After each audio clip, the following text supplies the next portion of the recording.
So, good morning, everyone. This is Tagging Highly, and this is our course Principles of Economics. So today we'll be starting our first chapter, Introduction to E-commerce. Okay. So last week we already discussed about the course syllabus.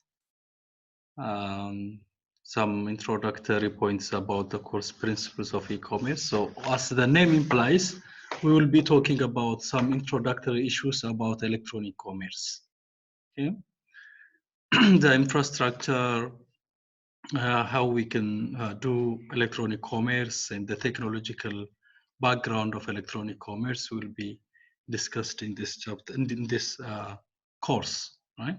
So today will be the first chapter. This chapter is maybe the biggest chapter in this course, because we have about 77 slides. So I will try to cover up to, I don't know, maybe 50. As far as we go, then I will try to cover within 2 hours. Okay, so we will be staying for 40 minutes 3 times. So this will be our first 40 minutes, then we'll have a break, then we will have other 40 minutes. Okay, so let's start our first chapter. Our first chapter is Introduction to Electronic Commerce. And in this chapter, we have objectives. The course objectives are, after completion of this chapter, students will learn about what electronic commerce is and how it has evolved into second wave of growth. So actually, we are on the third wave of growth. So there are 3 waves. So the first wave started from in 1997 to 2003. Then the second wave is from 2004 to 2009. It's a kind of a growth structure of electronic commerce, we could say that. Okay, so the first wave is when electronic commerce was very famous. Okay, that was a boom of electronic commerce. Then 2000 from 2000 to 2003, there was a big problem in the electronic commerce. Then that was the bust of electronic commerce. Then after 2003, which is from to end of 2003 to 2004, 2005, then to 2008, then e-commerce has grown, but because of the economic recession in 2008, again, it was not hit very hard like other businesses, but that was considered the second wave of electronic commerce. Then after 2009, there is the third wave of growth of electronic commerce. So we'll talk about this, what is electronic commerce and what are these 3 waves of growth in electronic commerce. Okay, and the other objective is why companies concentrate on revenue models and the analysis of business processes instead of business models when they undertake electronic commerce initiatives.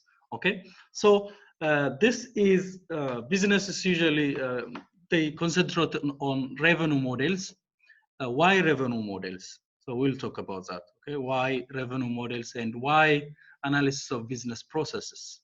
Why don't e-commerce businesses use business models when they undertake their activities? Okay, so in electronic commerce, some authors or some professionals in electronic commerce say that, especially in the boom of electronic commerce, businesses where they don't have business models, they just copy what has been done by other businesses, and they that's why most of them have failed because business models are sometimes specific to each business, and each business should carve their own business model, prepare their own business model that best fits their operation. Okay.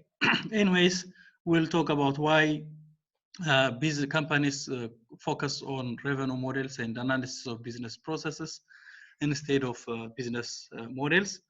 And the other objective is how economic forces have created a business environment that is fostering and the continued growth of electronic commerce.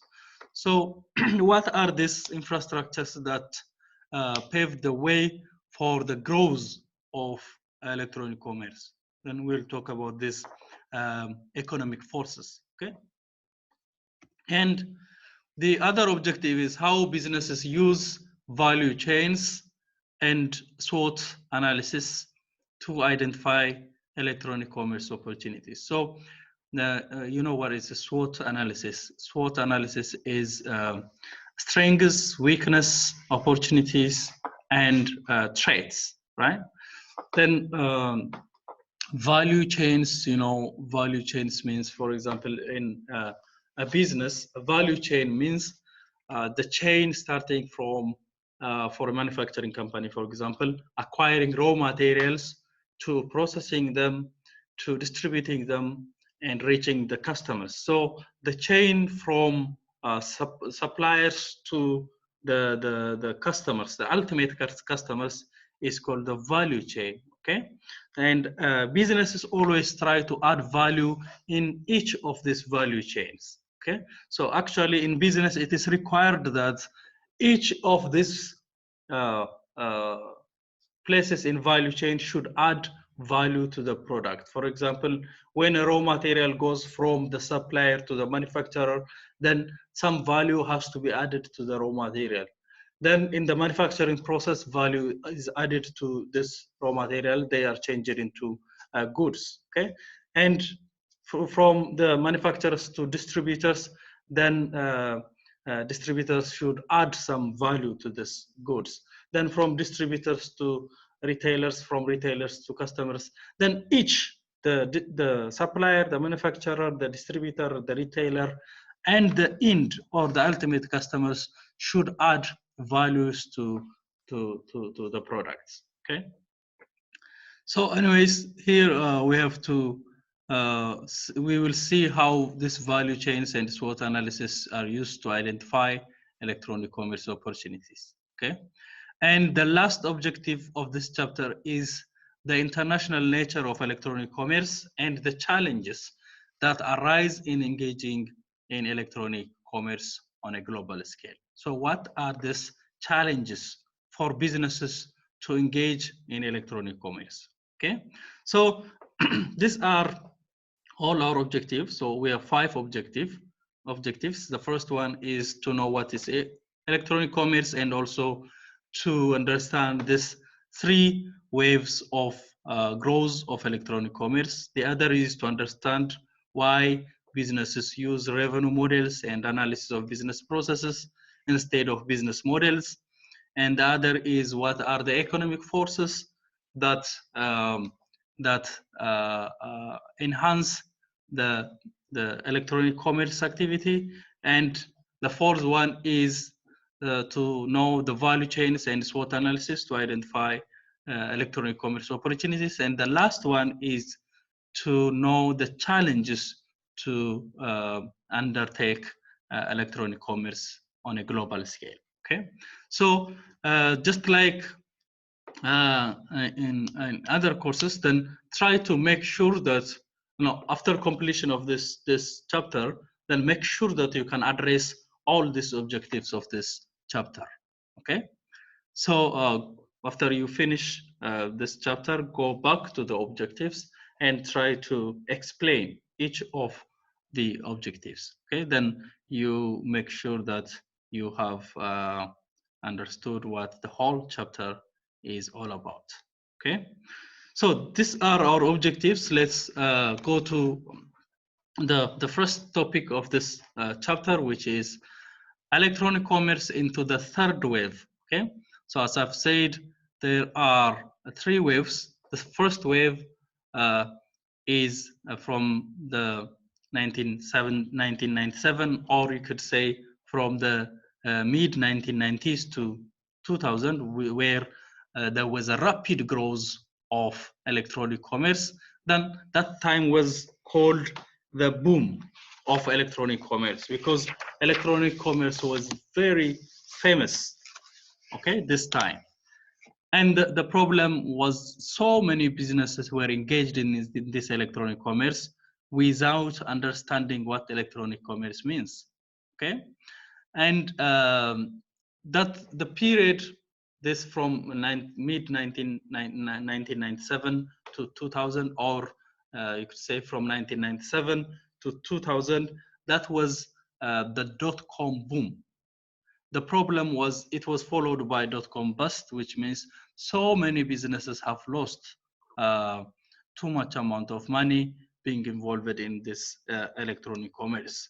Then from 2000 to 2003, then there was no such a big news about the electronic commerce, or there are no promising news about electronic commerce. It was not that, so it was overly gloomy.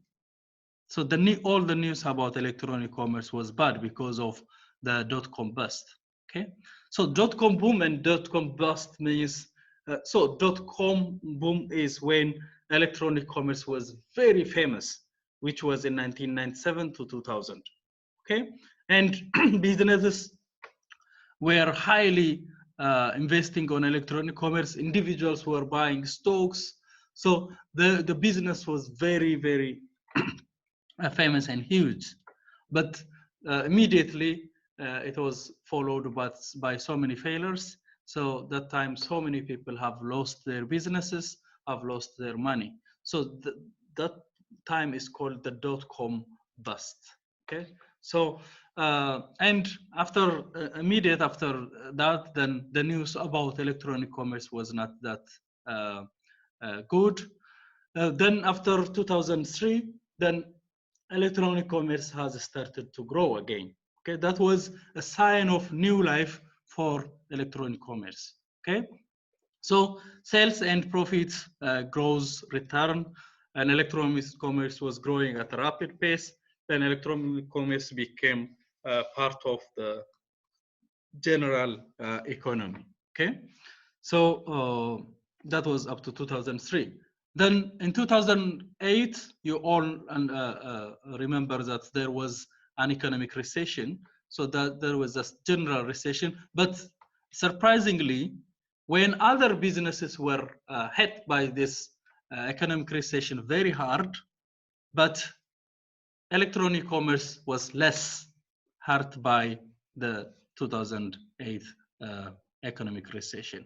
Okay, so you could say that electronic commerce in 2008 was the safe haven for businesses as compared to other types of businesses. Okay, so those who were involved in electronic commerce were making money, even though the money was not as the same as it was before 2008, but it was not hard big, or it was not a big problem for electronic commerce businesses.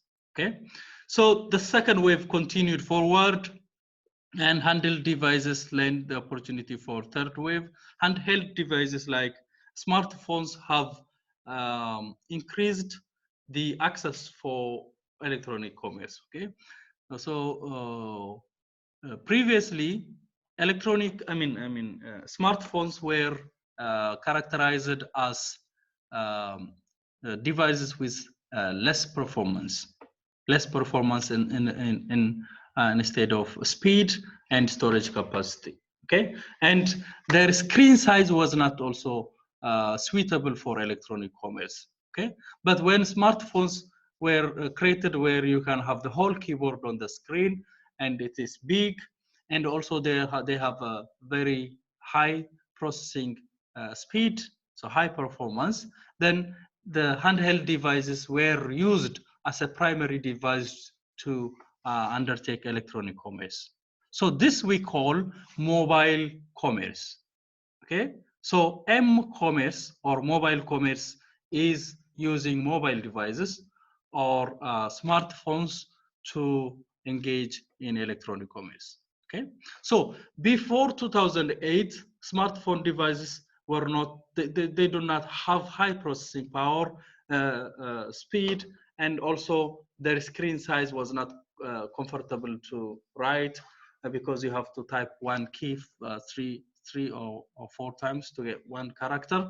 So anyways, after smartphones were created, smartphones with big screen size, with for high performance speed, with high storage, then where you can have the whole keyboard on the screen, then these mobile devices became the best devices for electronic commerce. Then that we call m-commerce or mobile commerce. So that is the third wave of electronic commerce. Okay, so this wave, the wave now that we use smartphones to buy products online, is called the third wave of electronic commerce. Okay. Okay, so before I discuss about this, the difference between electronic commerce and electronic business, so when electronic commerce was first started, then it was hugely dominated by US customers or US users. Okay, so United States of America has begun this electronic commerce, and most of the users of this electronic commerce were citizens of the United States of America. Okay, and maybe because the applications, the e-commerce applications were in English, so mostly the users are English speaking users. Okay, so until you could say maybe until 2013. Okay, so the electronic commerce market was hugely dominated by the United States of America. Okay, but after 2013, China take over. Okay, so the highest number of electronic commerce users in the world are now the Chinese. Okay, so they have the highest number of people, and of, for example, let's say if there are about 1.4 billion Chinese people, then more than half of this people use the internet. Okay, and probably most of these people use the internet to buy goods online. Okay, so after 2013, China took over, and China became the #1 online retail sales in the world. Okay, so actually for China, the internet use, so the number of, or we call this internet proliferation test or use, has increased in China. And also the economy of China has improved. Okay, so the use of internet plus the economy of the country has contributed to the growth of electronic commerce in China. Okay, and so you are all familiar with Amazon, right? Amazon.com. You have eBay. eBay is the most famous auction website. And there are Google, JD.com, Tmall. So there are so many e-commerce websites, right? And the other thing I would like to mention is there is a difference between users in electronic commerce. Okay, for example, if you take United States users and Chinese users more rely on online reviews of goods before they buy these goods online.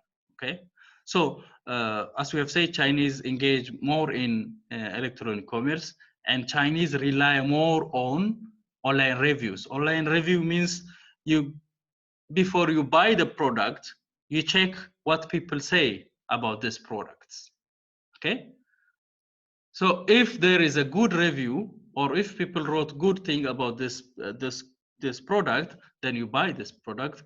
If most of the reviews are bad, then you don't buy these products. Okay, but due to this, for example, if you go to Chinese websites, you can find websites which are only dedicated to give reviews about products. Okay, so they don't sell products, and these websites are independent. Okay, because for example, if you go to some businesses website, okay, a website that is owned by the company itself, then you could probably see positive reviews about their products. Okay, maybe they have paid some people to buy to write positive reviews, or they might intentionally write positive reviews about their products. Okay, but if these review sites are independent, then people go there to write what they feel about the products that they have bought from these companies. Okay, so if you go to China, there are so many independent online review sites where users check the quality or what people have said about this product before they buy this product online. Okay, so there are differences between Chinese users and the American users. So anyways, that is the difference between Chinese and the US. But keep in mind that electronic commerce was first started by US, but then in 2013, the highest number of users in online retail sales are the Chinese. Okay, so let's go back to this. Then we have electronic commerce and electronic business. Then I would like you to differentiate these two. So last time also we have discussed about these two terms. Okay, so electronic commerce is basically shopping on the web. Okay, but people use these two terms interchangeably. So they say e-commerce to mean e-business, and they say e-business to say e-commerce. Okay, so it's okay. You can use them interchangeably. But so in this book, in this course, Principles of e-commerce, then when we say e-commerce, we mean the broader definition of e-commerce, which is similar to e-business. Okay, but basically, e-commerce is trading or shopping on the web, where e-business is not only about shopping, but it is also about before shopping and after shopping. Okay, so businesses, before you buy their products, they have to do advertising, you have to go through so many things. Okay, so that is also part of the e-business. And after they sell their products, they give after sale services, okay, for their customers. So this is also included in e-business. So if you take e-business, the scope of e-business is very broad as compared to the scope of electronic commerce. Okay, so you can say electronic commerce is a subset of electronic business. Okay, but in this book, we will use this interchangeably. Okay, so electronic commerce will also mean electronic business in this course, Principles of e-commerce. Okay, so electronic commerce is shopping on the web. So businesses trading with other businesses are also involved in electronic commerce. Then internal company processes are also okay.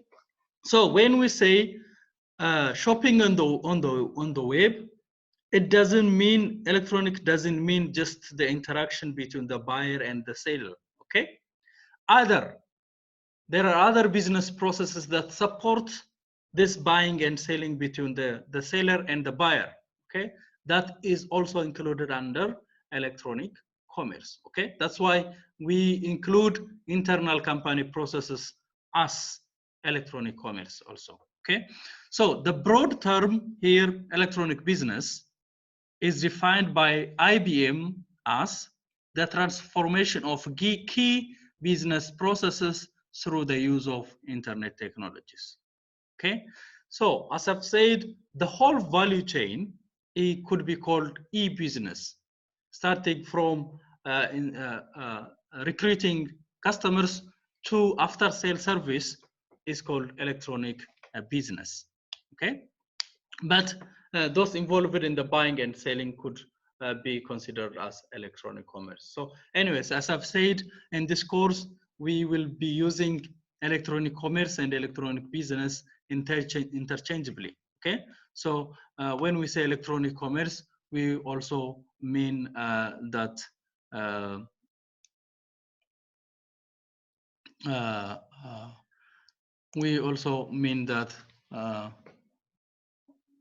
with electronic commerce and electronic business are the same in this course, okay?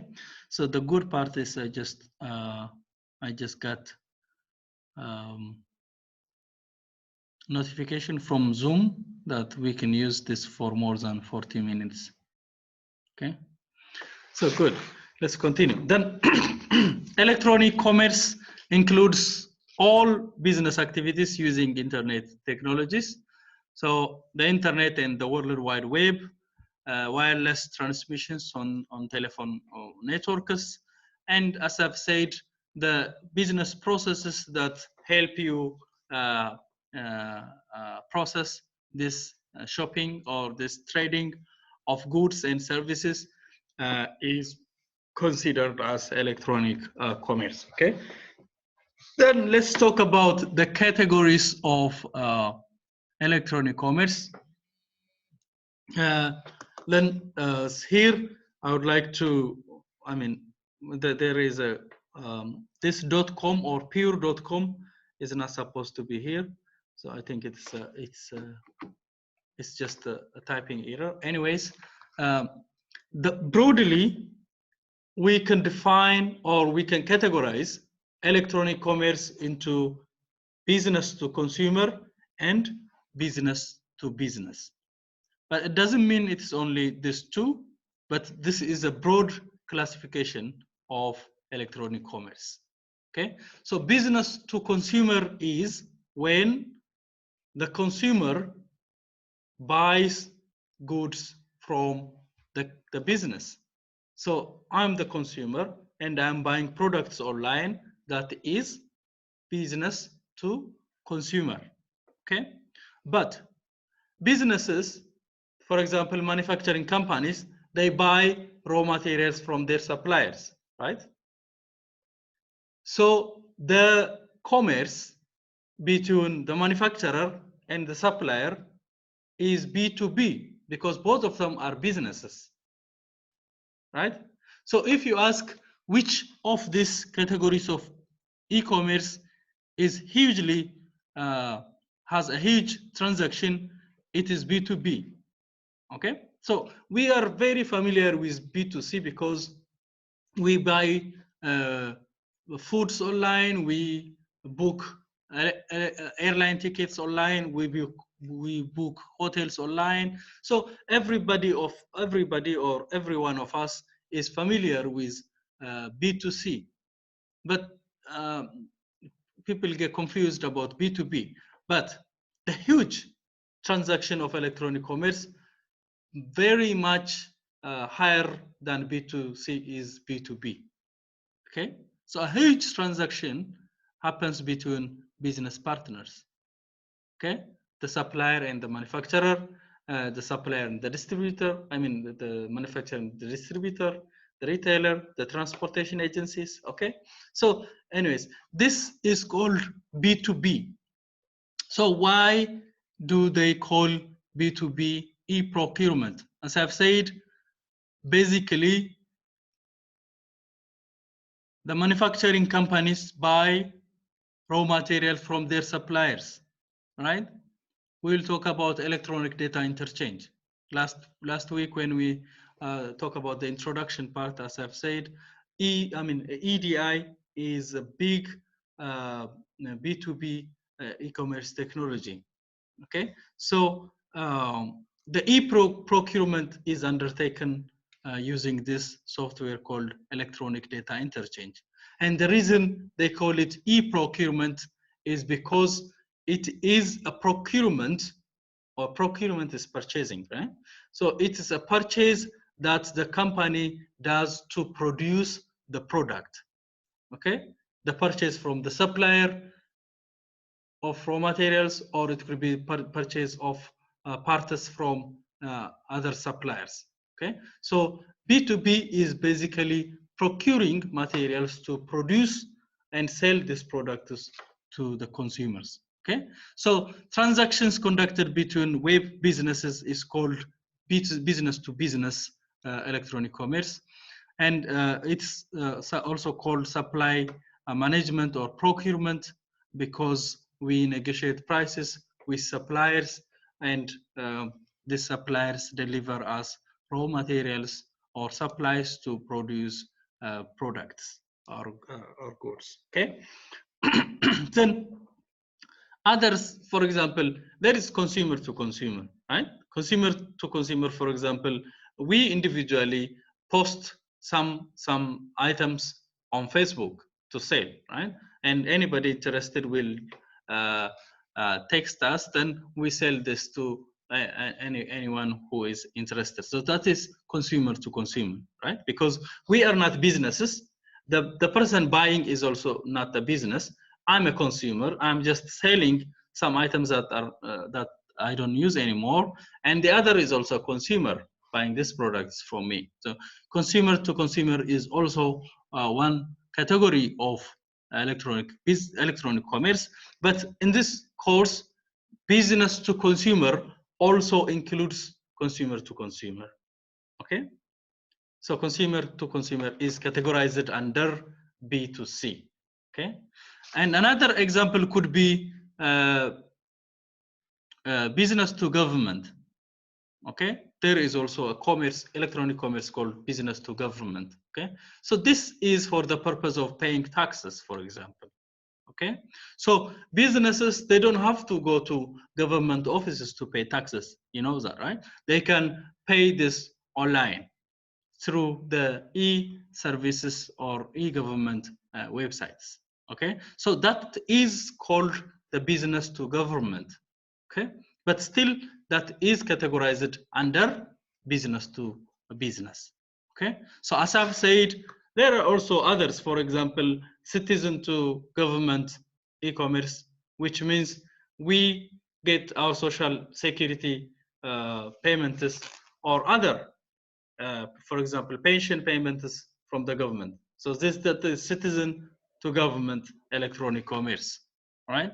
But as I've said, this category is a broad category.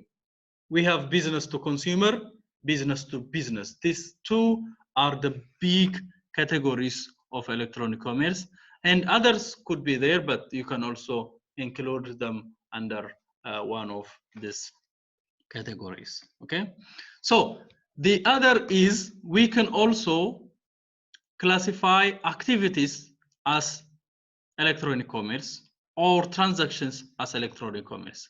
So as I've said before, it's not only the activities of buying, or it's not only the transaction between the buyer and the seller that is considered electronic commerce. The internal business processes that support this buying and selling are also considered as e-commerce. Okay, so the processes are also e-commerce. So for example, in the category of activity, task performed by a worker in the course of doing his or her job is an electronic commerce. For example, an accountant processing some transactions could be part of the electronic commerce, okay? Because this task is performed by the worker in the course of accomplishing this task of selling this goods to a consumer, right? So this may or may not be related to a transaction, but this activity could also be considered as electronic commerce. The other is a transaction, exchange of value, okay? So the purchase, sale, or conversion of raw materials into finished products is also called electronic commerce. So it involves at least one activity. So this means, so I buy, let's say I buy this phone online, okay? So electronic commerce is not just the transaction that I have with the website to buy this product. The electronic commerce also includes the activities and the transactions that brought this book into the website to be sold to the customers. Okay, so you can broadly identify activities and transactions as electronic commerce because they are involved in the transaction of selling these goods to the customers. Okay, but as I've said, broadly defined, electronic commerce is business to consumer and business to business. Okay, and the other is business processes. So group of logical related sequential activities and transactions, as I have said, are also e-commerce. Okay, so what has electronic commerce, or we could say web, has contributed to people is people can work more effectively from their homes using a web or World Wide Web. That is called telecommuting or telework. Okay, so in e-commerce, consumers, they don't have to go to shops or physical stores of businesses to buy products. Okay, so they can buy online. So that is telecommuting or telework. Okay, just like that, employees are also not expected to go to physically go to their workplaces. Okay, you can actually work virtually from your home, right? So those virtual activities, virtual processes, virtual transactions are also considered as electronic commerce. Okay, so working from home using the web is called telecommuting or telework. Okay, working from home using the web. Okay, so let's see this elements of electronic commerce. So as we've said, there are two big categories. There is this electronic commerce, business to consumer, and there is business to business. So as you can see, the business to business electronic commerce is very big. Okay, so the pink color or the big circle is electronic commerce. But within electronic commerce, we have B2B, which is the bigger part, and we have B2C, which is smaller than B2B. Okay, but you can say that electronic commerce is composed of business processes that support selling and purchasing activities, which is considered as a bigger part of electronic commerce than B2B and B2C. Okay, so for example, if you take here, the pink color is very much bigger than the blue one or the yellow one, right? So the business processes that support the selling and purchasing of this activity, purchasing of these goods is considered as electronic commerce, the bigger part. But we have also B2B, which is even bigger than B2C. So anyways, this whole is electronic commerce. In electronic commerce, we have B2B, B2C, and business processes that support the selling and purchasing activities, which takes the bigger part in electronic commerce. Okay. Okay. Then let's continue. So this elements of electronic commerce, as I've already talked, so relative size of elements. So this picture is not there for no reason. Okay, this shows the relative size of each of these categories in electronic commerce. So as I've said, B2B is much higher, or takes a big portion of e-commerce than B2C. Okay, so that is a rough approximation of each part in electronic commerce. So dollar volumes and number of transactions, B2B is much larger, as I've said, much greater than B2C. Because the volume of transaction in B2B is very huge, right? So businesses invest in millions at once to buy raw materials from their suppliers. So the dollar volume and number of transactions in B2B is much greater than B2C.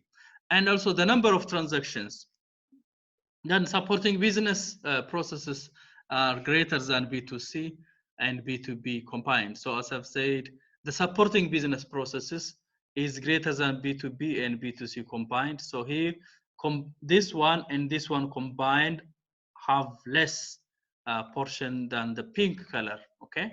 So you could say the supporting business processes take the greater part or greater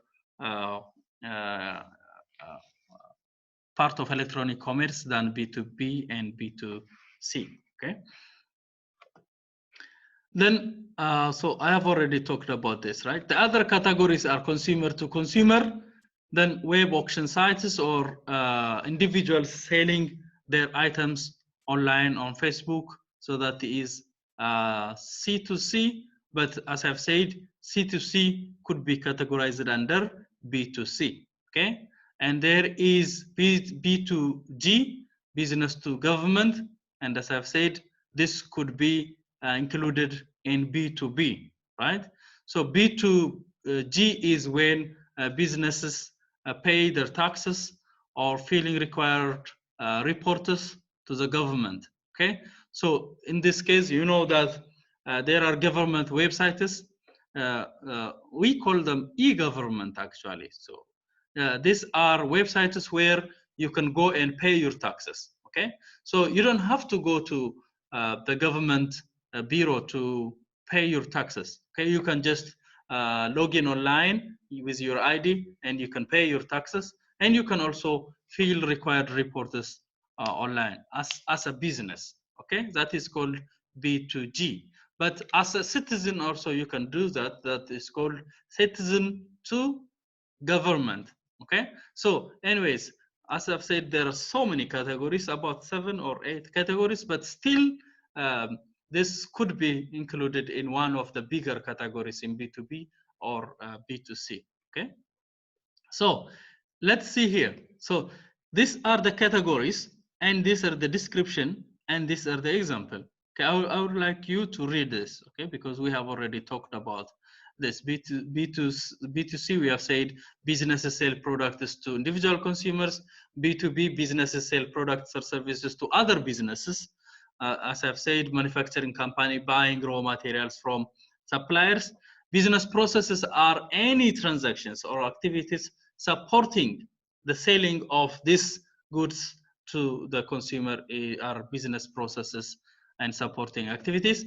And B2C is individuals selling items to other individuals, business to government, businesses paying their taxes or filing reports to the government. So you can read this for further explanation, okay? So now let's talk about the development and growth of electronic commerce, okay?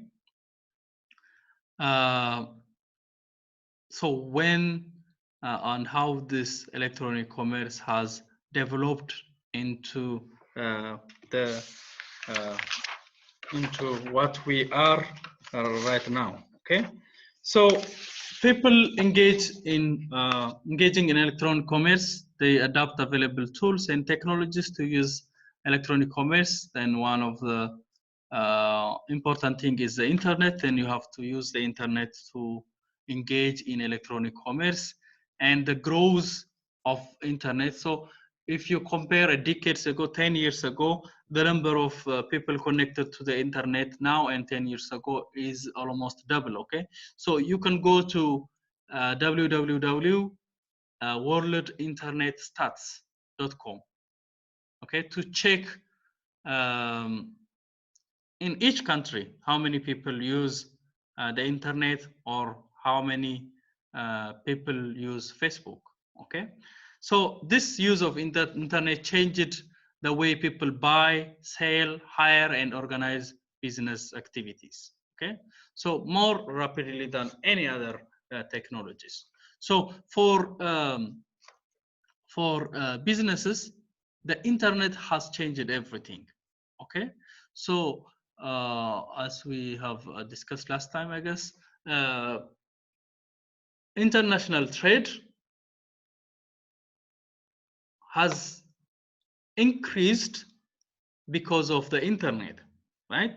Had there not been internet, or had there been difficulty in transporting this goods to consumers, then international trade would have never been this influential.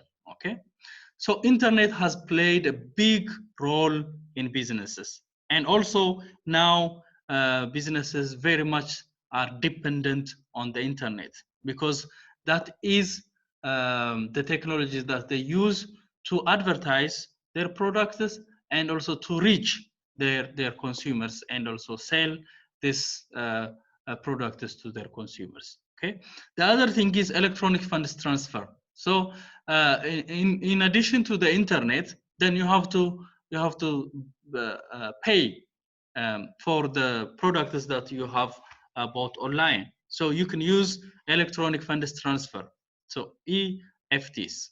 So wire transfer is very much common. So it's electronic transactions of account exchange of information. So it is when you use your credit card. So we will talk about this. As we have said, there are players in electronic commerce. There is a seller, there is a buyer, there is a bank, there is issuer, right? Issuer, or people who take care of the security or digital certificates of our cards. Okay. Anyways, but basically, when a customer buys products from this business, what basically is done is, when you process the payment, so you as a customer have your own bank account, right? And the business also has its own bank account. It could be different bank account.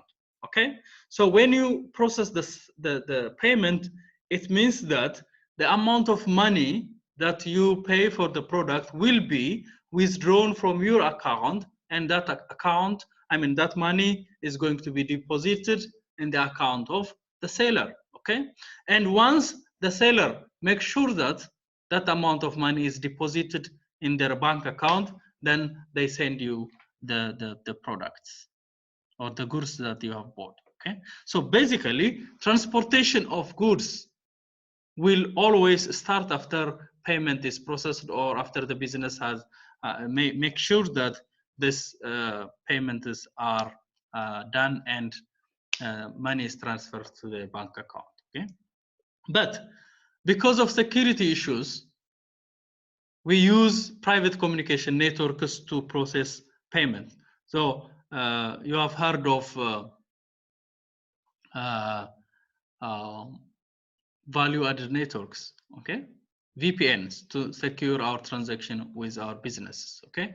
And the other is electronic data interchange, EDI. As I've said, EDI is a very famous B2B e-commerce technology, okay?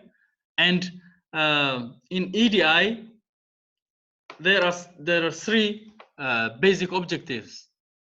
EDI strives to have no people involved in transaction, no paper involved in transaction, and no place or distance is not a matter in EDI. So no people, no time, and no paper, okay, and no place. So these are the three major objectives: no paper, no people, and no time, or no place, or no space. Okay, so it's a course by itself, electronic data interchange, because it's a big subject. But what I can basically tell you is two businesses use similar codes to interact with each other while buying or selling. And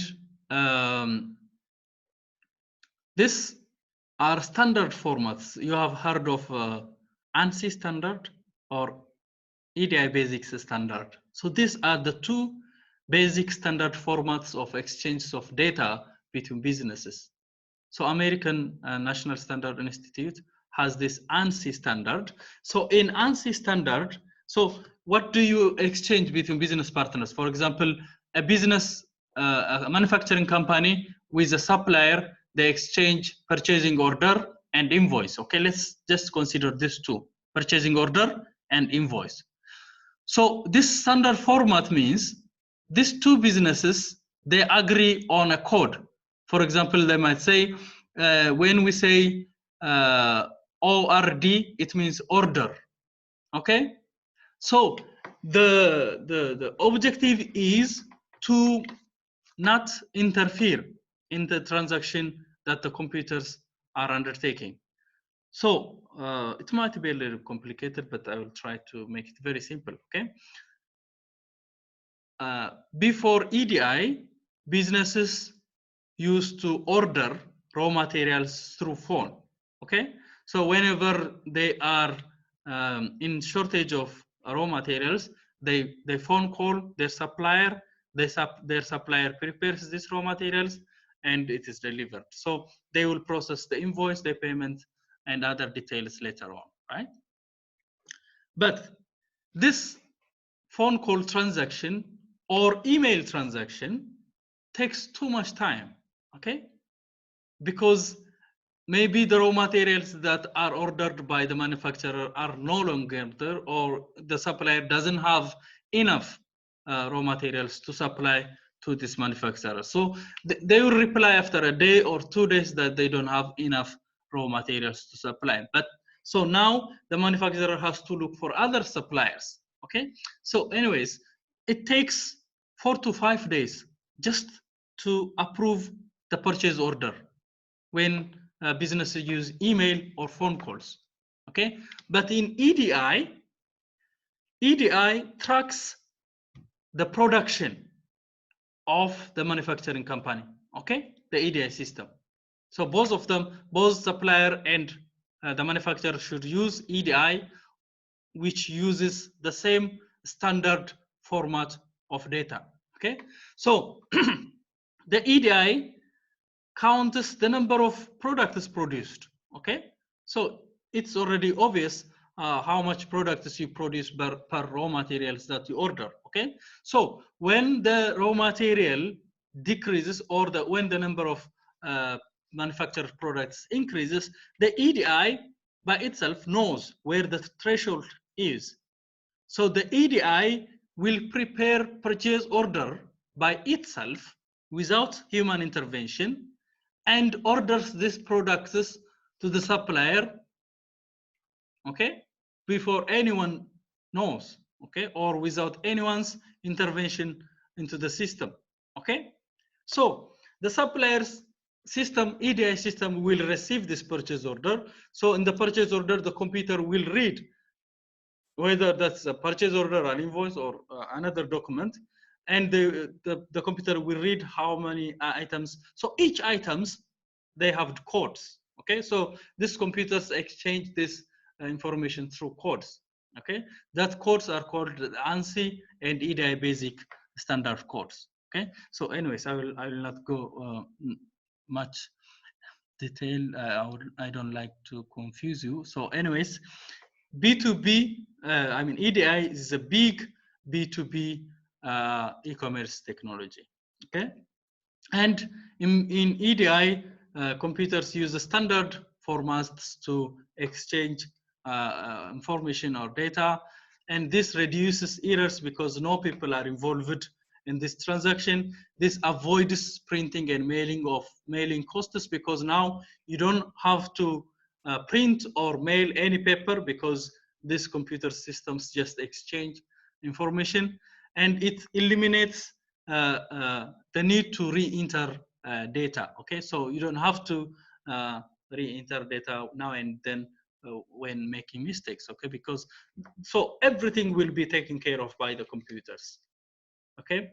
So as I have said last time, previously it used to take 4 to 5 days just to agree on purchase order between the manufacturer and supplier, okay? But now, because of EDI, it just takes less than a minute to approve a purchase order and to process the purchase for the manufacturing company or for the business, okay? So these businesses, the supplier and the manufacturer and others, the vendors, so we call them trading partners, right? So trading partners are businesses engaging in EDI with each other are called trading partners, right? And the EDI pioneers, so companies which were the first to use EDI are General Electronics, SARS, and Walmart. So Walmart is very famous actually in using EDI, okay? So for example, if you are a company supplying your goods to Walmart, Walmart will never talk to you unless you use EDI of their format, okay? So if Walmart is using EDI with ANSI standard, then you must use EDI with ANSI standard unless they will not process your transactions, okay? So that's a kind of requirement by Walmart. So anyways, it's not on, so every sector has their own EDI systems, okay? And their own standard formats. For example, the automobile companies, they have their own format because the materials in automobile industry are different from others, okay? Those in in pharmaceuticals, they have their own codes, okay? And others, so sector by sector, each sector, they have their own standard formats with which they communicate with their customers and their business partners, okay? Okay, let's continue. Then what are the problems that are faced by this EDI pioneers? Okay, pioneers means companies who first started EDI, using EDI, okay? So there is a high implementation cost, as I've said, then this is very expensive, okay? You have to use your own private network because you want to protect your data and the hardware, and you have to implement the EDI system, and you need servers, okay? And so to install EDI, it's very expensive. But in the long term, then EDI is very much profitable than using paper-based transaction with your business partners, okay? So there is a high implementation cost. Expensive computers, hardwares, and softwares should be purchased. Then you have to establish direct network connection to your trading partners or subscribing to value-added networks, because this is the only way you can protect the data that you are exchanging with your business partner, okay? So independent firms offering ADA connections and transactions forwarding services are called value-added networks. This ensures data security. Then the charge or the amount of money that you pay for those companies providing you with value-added networks depends upon the transaction, or you can pay monthly fee, okay? So sometimes they will charge you based on the number of documents that you have transacted with your business partners, or they might charge you per month, okay? But still the amount of money that you have to pay, because if you are a business, then you might transact tens and thousands of transactions per day, and that is very expensive, okay? So gradually moved EDI traffic to the internet. So when EDI is used by a normal internet, you don't need value-added networks now. You can use different security techniques, encryption techniques to secure the data, which will reduce the implementation cost for EDI, okay? So let's have 10 minutes break, and I'll come back. I will provide you with a new meeting ID and password. So just take a break for 10 minutes and we will be back. Okay.